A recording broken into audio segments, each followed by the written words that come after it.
houses আর flowers। প্রথম হচ্ছে তোমার এই দুটো স্টেটমেন্ট, তাহলে প্রথম কাজ কি করবে, এই দুটো স্টেটমেন্টে যত রকমের তোমার পসিবল ছবি ভেন ডায়াগ্রাম আঁকা সম্ভব কতগুলো পসিবল ভেন ডায়াগ্রাম আঁকবে। তো কি কি পসিবল ভেন ডায়াগ্রাম আঁকতে হবে তোমাদের আঁকো।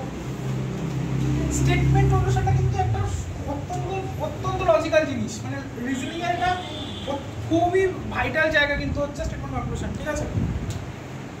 এবং এটা ম্যাক্সিমাম ছেলেরা ভুল করে। দেখো সাম ফ্লাওয়ার্স আর গ্রিন, তাহলে এখান থেকে কি আনবো, সাম ফ্লাওয়ার্স আর গ্রিন, ঠিক আছে। নেক্সট কি আনবো, some houses are flowers, some houses are flowers.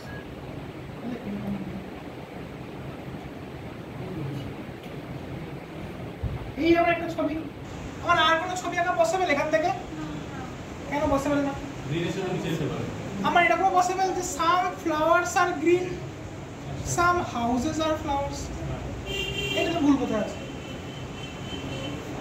তাই না। আমি দুটোই আঁকতে পারি, আমার এই দুটো ছবি আঁকা পসিবল, ঠিক আছে। এইবার তোমাকে দেবে কি কনক্লুশন, এবার তোমাকে দেবে কনক্লুশনে কি, হ্যাঁ বলো। বলছি হাউসের সঙ্গে তো গ্রিনের কোনো রিলেশন বলে দেয়নি, বলে দেয়নি তো দেখো স্টেটমেন্ট তো দুখানাই দিয়েছে তোমাকে স্টেটমেন্ট দুটোই দিয়েছে তো।